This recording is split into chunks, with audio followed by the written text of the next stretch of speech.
अच्छा ये बताइए, जो आप खेती वगैरह करते हैं, जी। खेती करते हैं तो यहाँ पे पैक्स अध्यक्ष के माध्यम से आप लोगों का गेहूं हो या धान हो, अभी धान का फसल है तो धान खरीदा गया है आपसे? नहीं खरीदा गया है।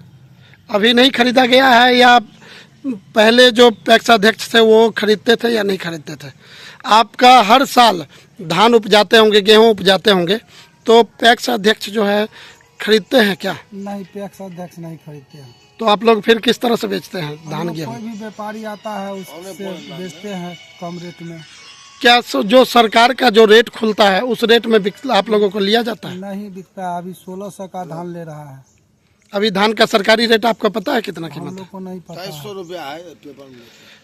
2300 रुपया अगर जो पेपर में रेट है, तो आप लोगों का ये 1600 रुपया क्यों बेच रहे हैं? 700 रुपया क्विंटल पे घटा क्यों? अब कोई नहीं ले रहा है तो हम लोग क्या करेंगे? धान रख के क्या करेंगे? खेती क्या पैक्स, मान लीजिए पैक्स जो बनाया गया है वो आप लोगों के सुविधा के लिए बनाया गया है, जो मान लीजिए आप जो भी फसल उपजाते हैं उस फसल को खरीदने का काम करेगा, तो क्या यहाँ पे जो है वो चीज़ नहीं किया जाता है? नहीं, यहाँ पे नहीं खरीदा। कौन से पैक्स अध्यक्ष का क्या नाम है? पैक्स अध्यक्ष कमलेश जी हैं। कमलेश जी है। कितने साल से हैं यहाँ पे? 7 साल से हैं।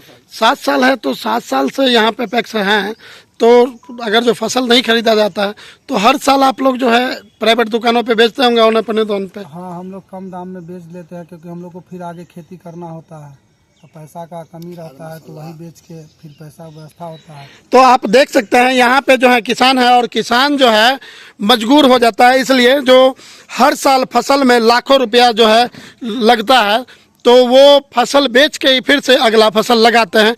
तो यहाँ पे और भी लोग हैं, हम इनसे भी जानने का प्रयास करेंगे। क्या ये बताइए, जो यहाँ पे जो पैक्स के माध्यम से सरकार जो फसल खरीदने का जो सिलसिला चल रहा है, तो क्या जमीन पर जो है पैक्स अध्यक्ष किसानों से फसल खरीद पाते हैं? फसल अगर किसान से धान खरीद होता जी तो बिक्रमपट्टी में पैक्स गोदाम है जी उसको रखने की जगह है, जी वहाँ वेरिफिकेशन कर लीजिए जी क्या क्विंटल धान खरीदा गया है। जी। जब स्टॉक होता है तब पैक्स मिलर को भेजते हैं। अच्छा स्टॉक तो अभी वर्तमान में देख लीजिए, जी। सारे पैक्स वाले को देखिएगा गोदाम खाली है। यही है नेटवर्क लाल के खेला हुआ। अच्छा, तो ये बताइए, सरकार के द्वारा जो है रेट फिक्स किया गया है, जैसे कि आप कह रहे हैं 2300 रुपया, हाँ, और यहाँ पे किसान 2300, हाँ 10 रुपया कम है, 20 रुपया कम है बिग रेट का। तो यहाँ पे जो है किसान के द्वारा जो है, जब किसान का धान खरीदा ही नहीं जाता है, तो फिर सरकार मान लीजिए 2300 रुपया रेट फिक्स कर रखा है और 1600 रुपया लोग बेचने पर मजबूर हैं, तो ये 700 रुपया किसको फायदा होता है? खरीद तो होबे नहीं करता है।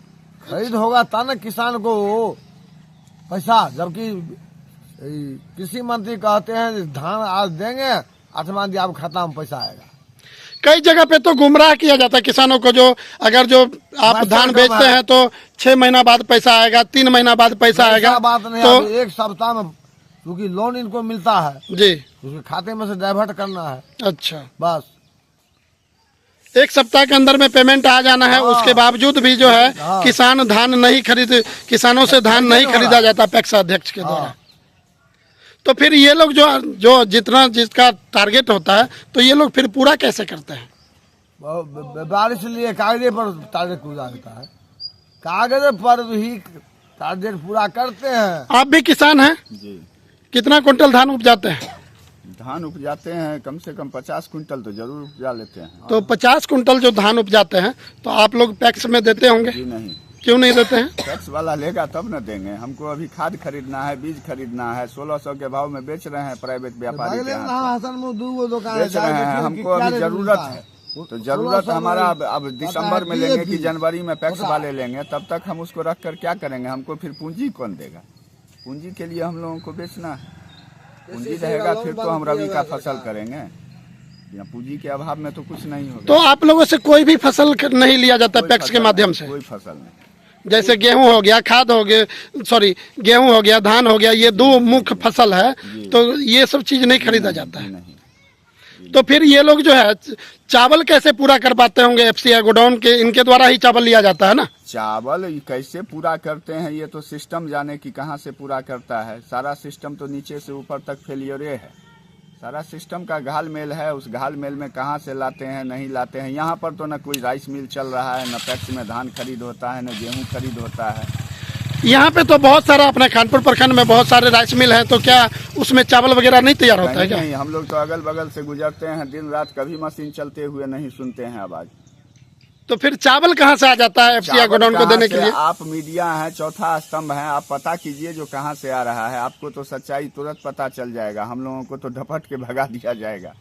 चलिए, तो आप देख सकते हैं ये हसनपुर पंचायत है और हसनपुर पंचायत में किसानों के द्वारा जो है यहाँ पे फसल नहीं खरीदा जाता। इसके कारण कहीं ना कहीं ये लोग मजबूर होके औने पौने दाम पे जो है लोग बेचने पे मजबूर हैं, क्योंकि एक फसल अगर जो बेचते हैं तो दूसरा फसल लगाते हैं, क्योंकि किसानों के पास सरकार ने ऐसा कोई सुविधा नहीं दे रखा है जो कि यहाँ पे किसान अपना खुशहाली से खेती कर पाए। क्योंकि हर चीज में घाटा दिखता है, हर चीज में क्षति होता है, हर चीज में जो है सरकार का मुआवजा मिलता है, मगर किसान का जो है कोई भी ना क्षति होता है, ना घाटा होता है, ना मुआवजा होता है। बेमौसम बरसात होता है, बेमौसम सुखाड़ होता है, बेमौसम सर्दी होता है, बेमौसम गर्मी होता है। उसके बावजूद भी जबकि यही किसान पूरे भारतवर्ष को जो है फसल और उपजा कर अपने हाथों से, अपने खून पसीने से जो है फसल उपजा कर अनाज खिलाने का काम करते हैं, मगर जमीन पे यही किसानों का जो है कोई भी वैल्यू नहीं है। आप सोचिए, जैसे कि इन्होंने अपना बीती बताया कि एक फसल बेचकर तब दूसरा फसल लगाएंगे। सोचिए ये कितना बड़ा विडंबना है आज के डेट में। ये भारत में सोचिए, जो जहां पर सरकार का रेट 2300 रुपया का कीमत है धान का, और वहां पे लोग 1600 रुपया धान जो है क्विंटल बेचने पर मजबूर है। तो ये कितना बड़ा भ्रष्ट तंत्र चल रहा है, और किसानों का सरकार सुनने के जगह पर ये तमाम जो दलाल बैठे हुए हैं उनका सुनने का काम करते हैं। धन्यवाद।